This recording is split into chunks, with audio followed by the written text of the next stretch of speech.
O que pudemos aprender nesta semana com as orações do apóstolo Paulo? O que elas nos ensinaram?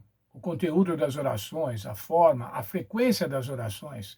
O que elas nos ensinaram? O que podemos trazer para a nossa vida? As cartas do apóstolo Paulo sempre são iniciadas com ação de graça. Por exemplo, Romanos 1, versos 8 e 9. Por meio de Jesus Cristo, dou graças ao meu Deus. É minha testemunha de como nunca deixo de fazer menção de vocês em todas as minhas orações.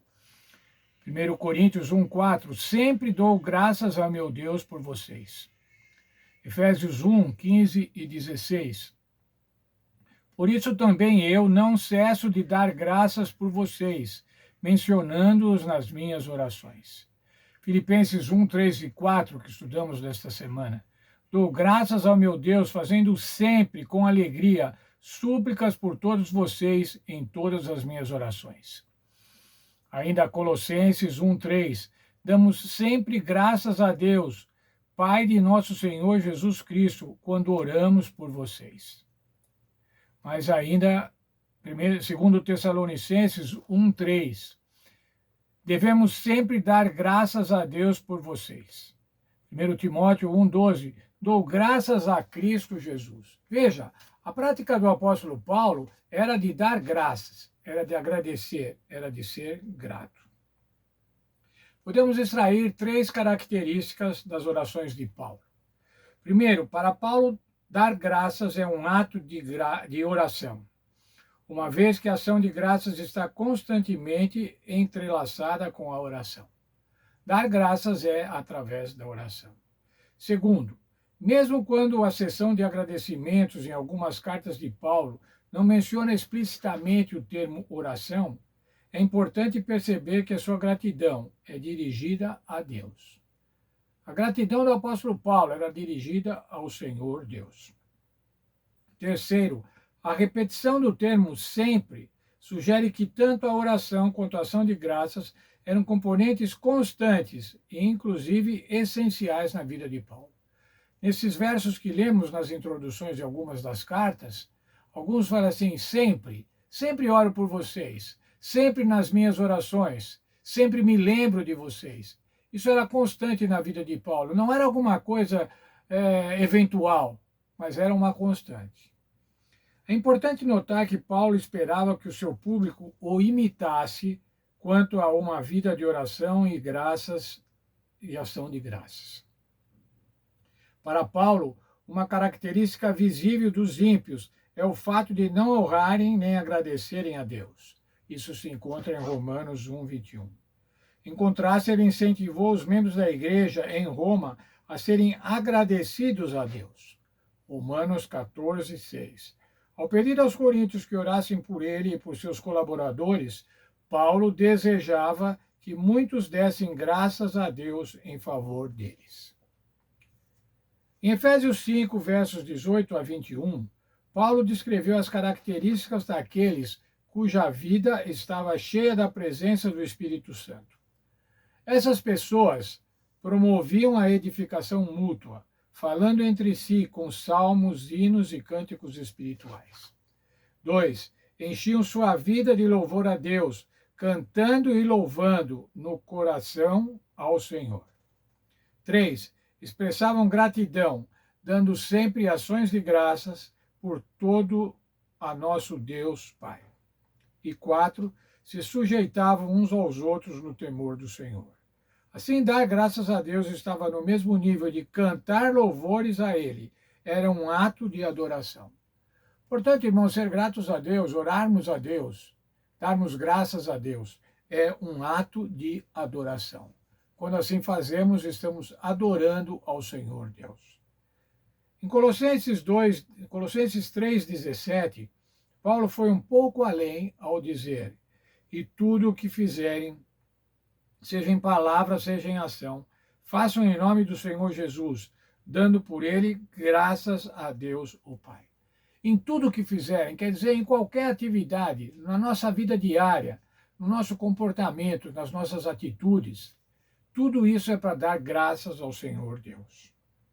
De modo semelhante, Paulo disse aos Tessalonicenses: em tudo deem graças, porque essa é a vontade de Deus para vocês em Cristo Jesus. Qual é a vontade de Deus, irmãos? É que demos graça a Ele, por intermédio do nosso Senhor Jesus, por conta do sacrifício do Senhor Jesus. Paulo incentivou seu público a incorporar a gratidão e a oração na vida, de modo a refletir seu próprio compromisso profundo com essa prática. Olha, irmão, se Paulo estava recomendando para a igreja cristã nascente, a igreja cristã do primeiro século, que incorporasse a gratidão e a oração na vida, nós devemos fazer assim também. Nós, o povo de Deus, 20 séculos depois do apóstolo Paulo, devemos incorporar a gratidão e a oração na nossa vida.